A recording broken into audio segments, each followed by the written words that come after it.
Seigneur Jésus de Nazareth, notre Dieu, notre roi, le Tout-Puissant, je t'implore encore ce instant.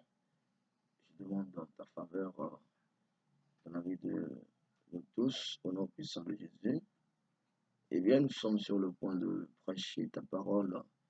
Nous prions que ta parole fasse son travail au nom de Jésus-Christ de Nazareth. Amen. Bien-aimés dans le Seigneur Jésus-Christ de Nazareth, nous sommes encore à l'heure de la vérité qui a franchi.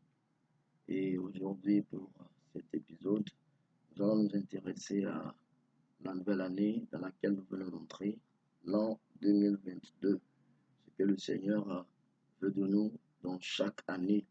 Une fois que nous obtenons la grâce de traverser une ancienne année pour une nouvelle année, nous devons savoir que le Seigneur recherche quelque chose de notre part. Gloire à Dieu. Eh bien, pour cette année-ci, qu'est-ce que le Seigneur voudrait que nous fassions? Qu'est-ce qu'il voudrait voir de nous en tant que Père, en tant que Créateur, en tant que Maître de nos vies? C'est ce que nous allons essayer de voir dans cet épisode. Il est vrai que nous avons des enseignements de la grâce. Nous sommes en train de les faire, mais pour une première épisode dans cette année 2022, nous allons préférer nous référer à ce que le Seigneur aimerait de nous. Soyez bénis.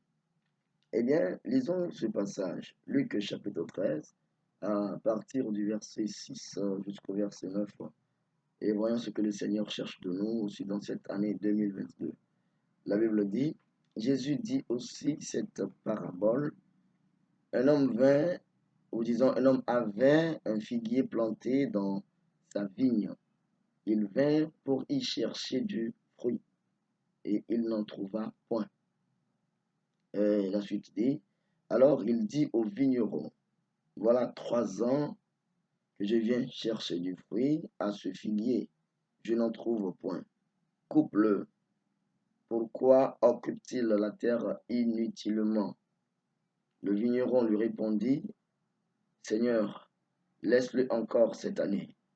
Je creuserai tout autour et j'y mettrai du fumier.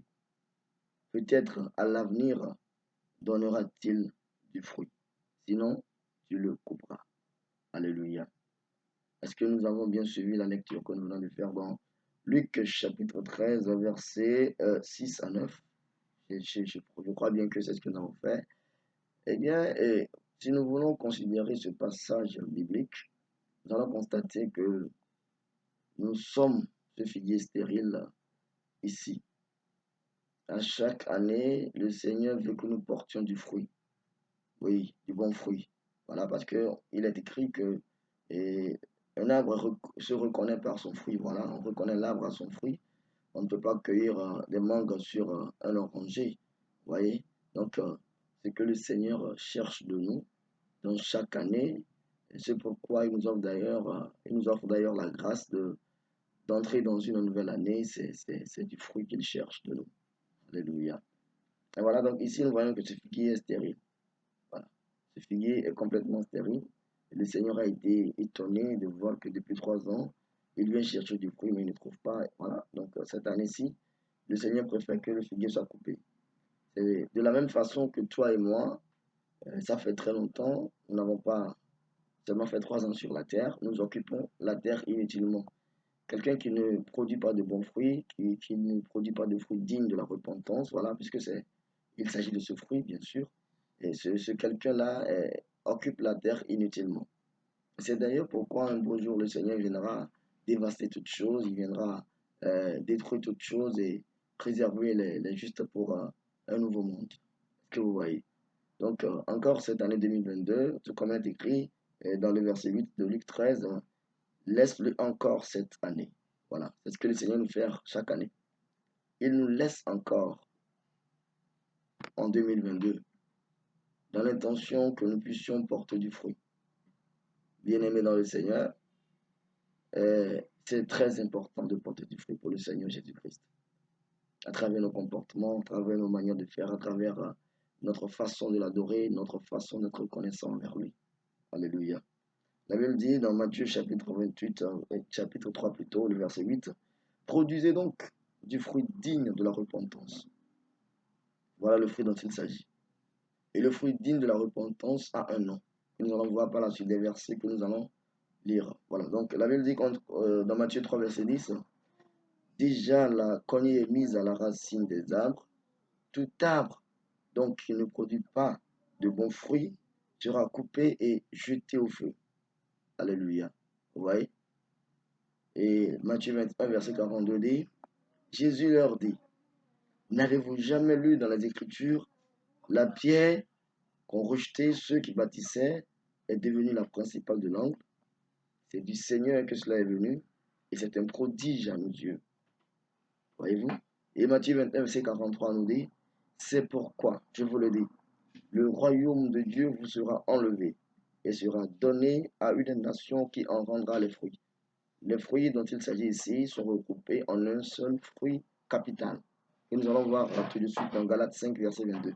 Il dit, mais le fruit de l'esprit, c'est l'amour. Alléluia.